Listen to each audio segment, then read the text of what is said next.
the point of niching is to focus your marketing asset. It's not to limit the scope of business that you can do.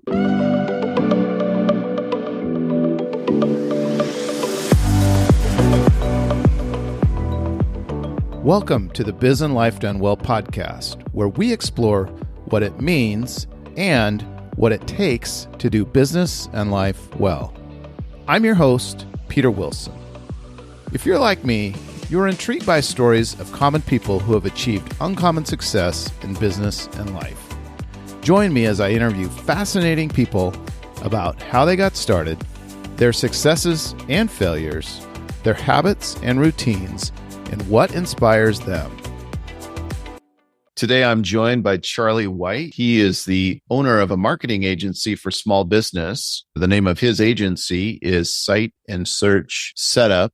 Charlie is coming to us from Chicago. He recently moved there, and a little inside story here. His family has been family friends of ours for a long time, and he and my son are good friends as well. So I've known Charlie quite a while and am excited to have him today on the podcast. Today, we're going to talk about the value of selecting a target market for your business. We also call that niche or niching. Charlie, welcome to the podcast. Thank you for having me, Pete. I'm thrilled to be doing my first ever podcast. So far, so good. Yeah. I'll make sure the engineers make you sound great. I think it's a dream that everybody has to be on a podcast at some point. So, as you know, at my agency, bizmarketing.com, we've been certified as coaches for the One-Page Marketing Plan by Alan Dibb, which is a book by Alan Dibb, really simplifying the marketing process for small businesses. We were talking about the value of niching, and Charlie, you have your own take on this. So Charlie, you're just starting your marketing agency and you're selecting your target market, just trying to figure out how to get started. What does that journey look like for you so far? I was aware of the advice pretty early on, reading books. It's common that you hear people say, niche down, pick a target market. And I was resistant to the idea, like I'm sure almost every business owner that you work with is. I think people think that picking a niche means saying no to most other businesses that you would be happy to work with. So for me, like getting started, I was like, well, build a website for anybody. I don't care if they're in my niche or not.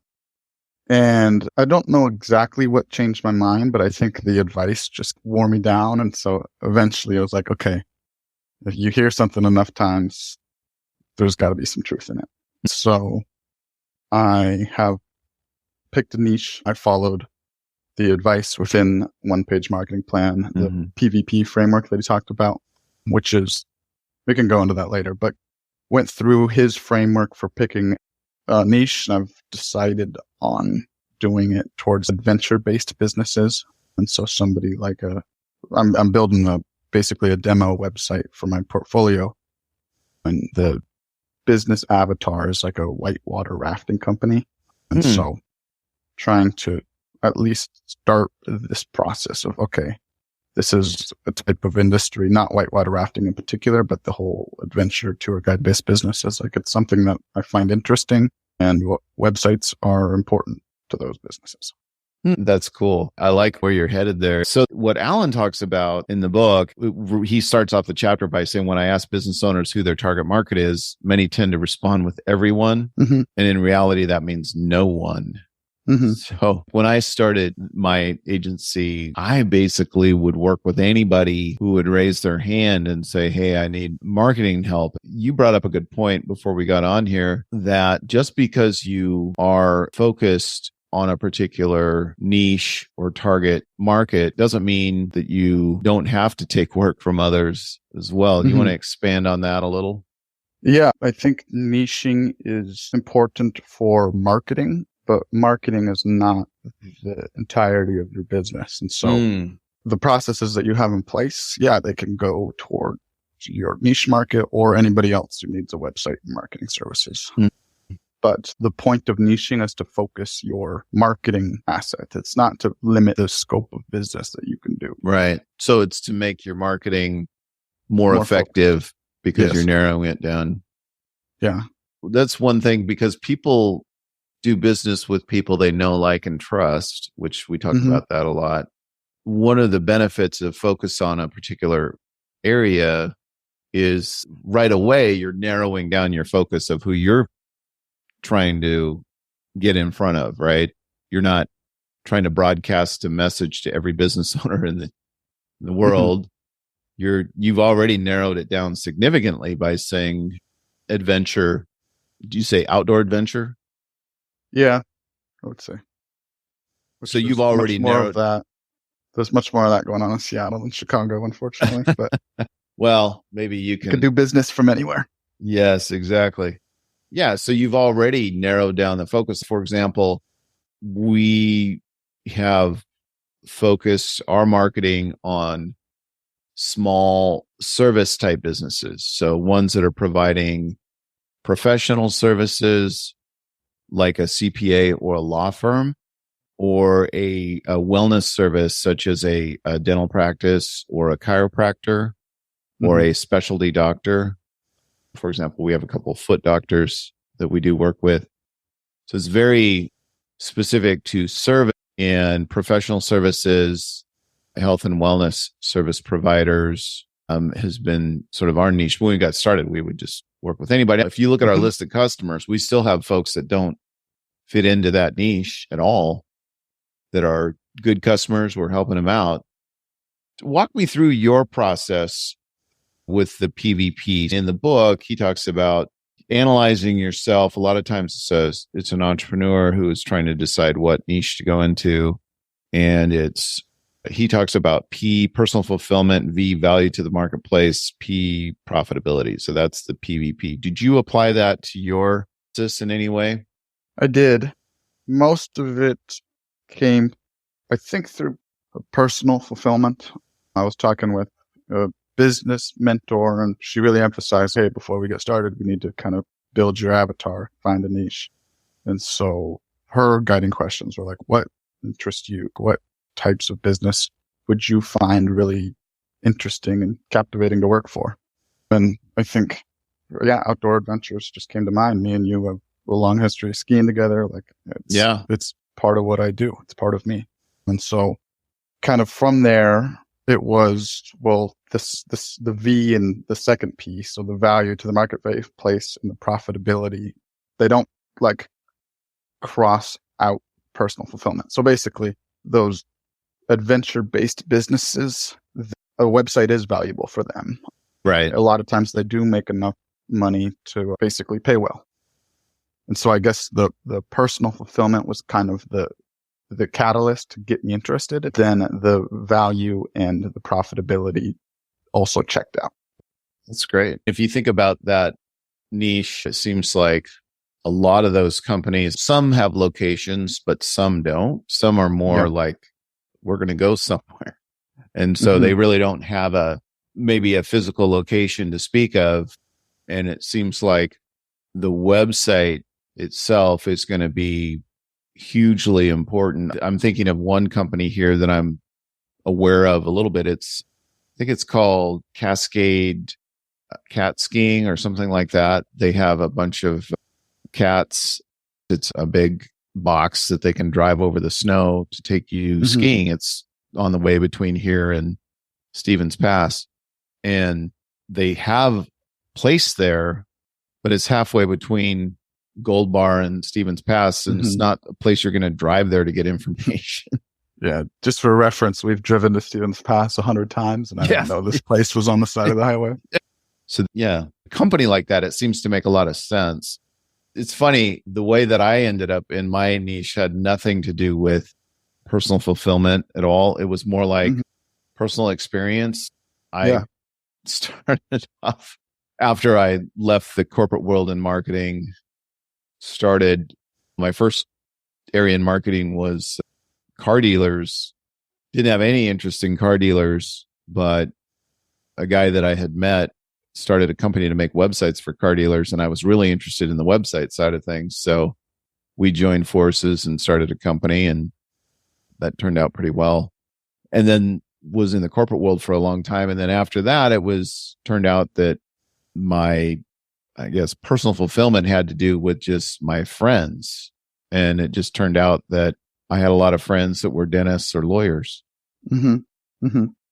Which is I've been wondering since you said this earlier, but people do business with who they like, trust, and Know, like, whatever. and trust.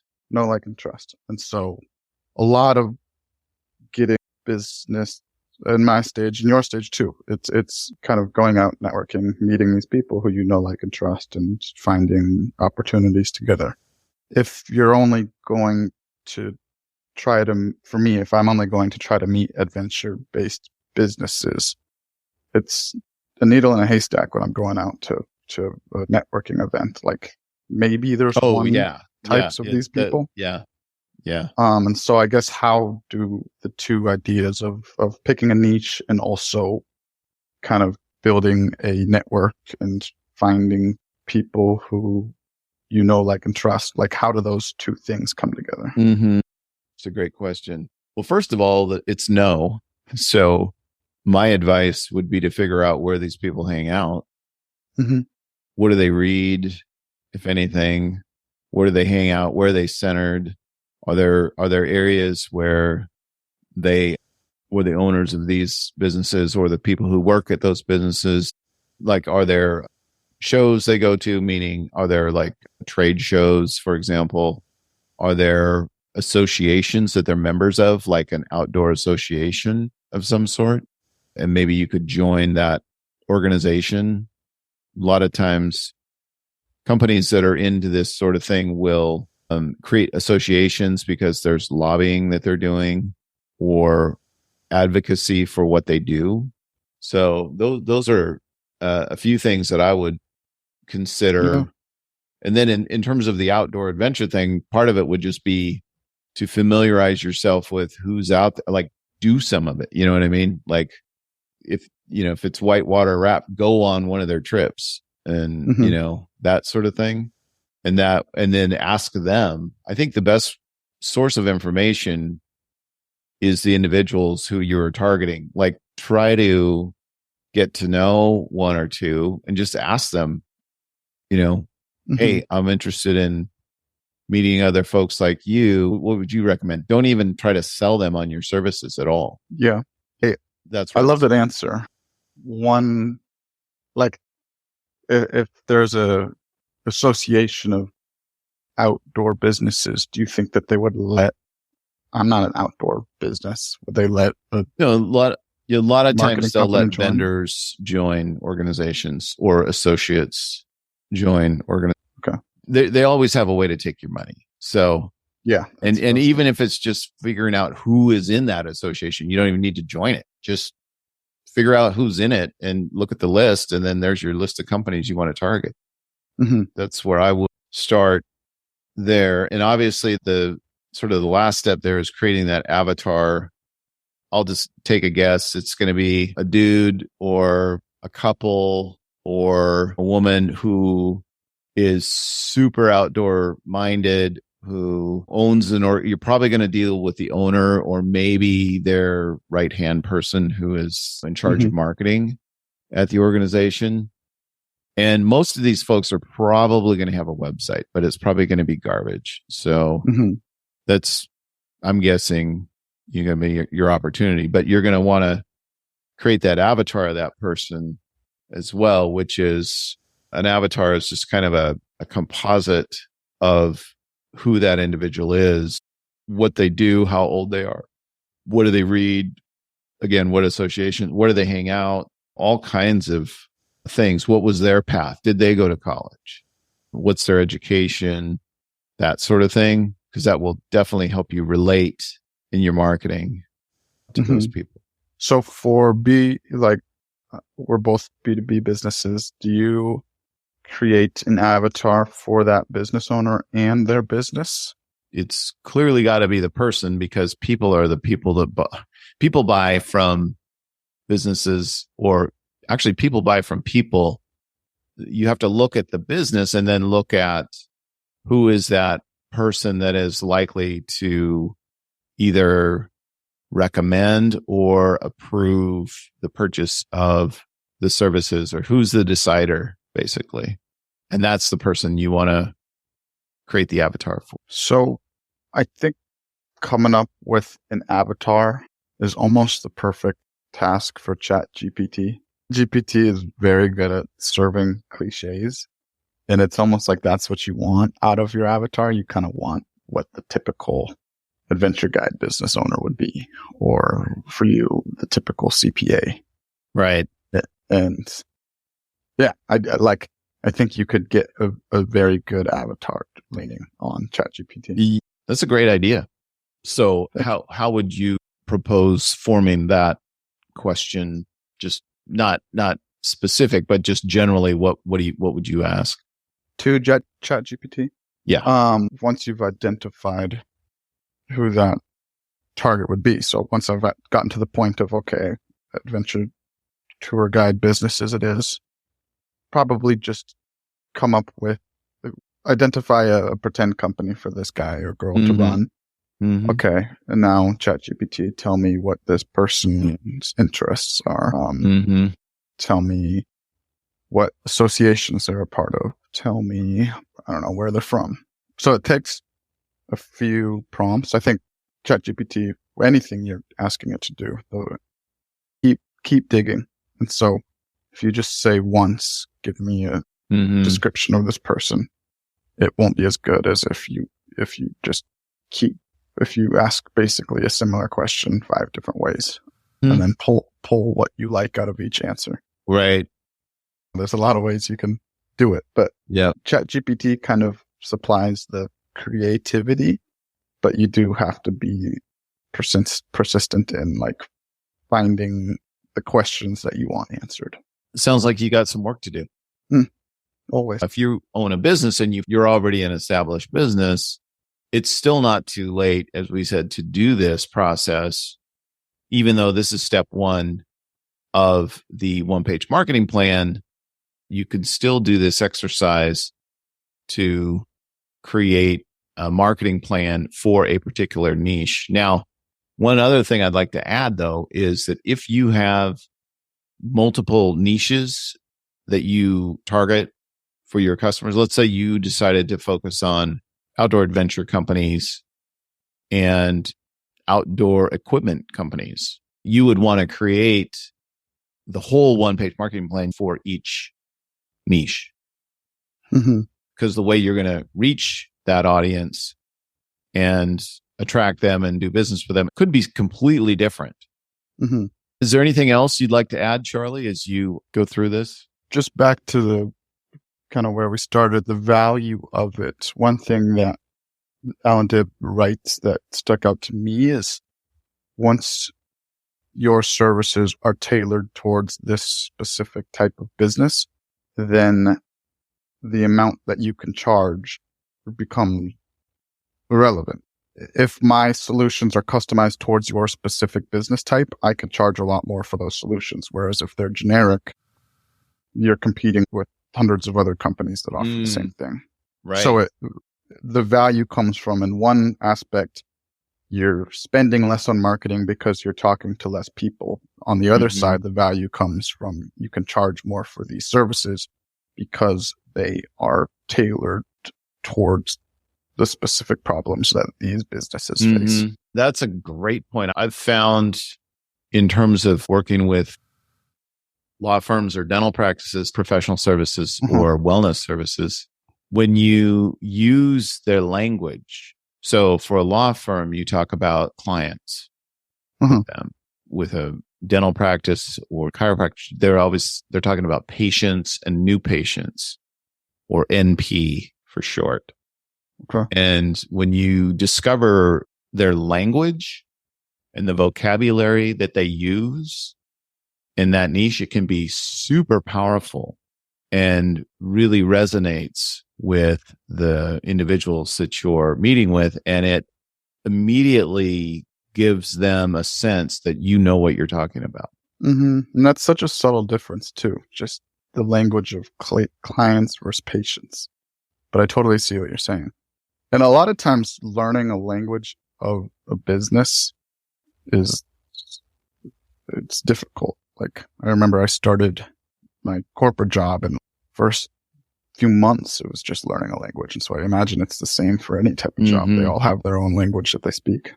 Exactly. Yeah. So that's part of that, discovering the target market and then reusing that obviously in your marketing materials as well. But it gives you that niche gives you that leg up. Yes. And I'm sure there's several ways to do it, but it's not a ton of work to segment your marketing lists and make sure that you're sending patients to your dentist email list and clients to your lawyer email list. Right. And part of it is just the conversations you have and the email communications. We're using it more in terms of the actual conversations we have with potential new clients, where we'll slip in, hey, we only work with services businesses. We don't work with retail. We don't work with restaurants. We don't work with real estate, residential real estate. Right away, we get credibility with the potential customer of ours or potential client of ours, because we're telling them that we're not working with all these other businesses. We just have chosen to focus on a more narrow set of businesses. And then we talk specifically about the wellness niche or the professional services niche. And so do you feel that gives you the ability to charge more? I wouldn't necessarily say charge more, but I would say that the conversations that we have are more productive, and our close rate is pretty high. I wouldn't necessarily say we've found a way to charge more. That's probably on me, just to be a little more diligent about the way we charge for our services. But I do feel like there's a lot of value in that for the client as well, because you skip a lot of steps. You're familiar with their type of business. Yeah. And in a lot of cases, we know some of the same people. Like some of the law firms that I talked to, half the people went to law school with other clients of mine, or dental school dentists. They all know each other. And so it really creates a shortcut. Once you get your first couple, you'd be shocked at how the ball starts rolling. I'm excited to get to that point. First, there's one, and then you go from there. Charlie, this has been a great conversation today. I appreciate having you on my podcast, and congratulations, you survived. I've had a lot of fun. Thanks, Pete. Good. Let's do it again. Talk soon. Thanks. Thanks for listening to this episode of Biz and Life Done Well with Peter Wilson. You can subscribe to us on iTunes, Google Podcasts, Spotify, and most of the other popular podcast platforms. Please tell your friends about us and leave us a review so even more people will find out about us. Thanks again. We'll see you soon.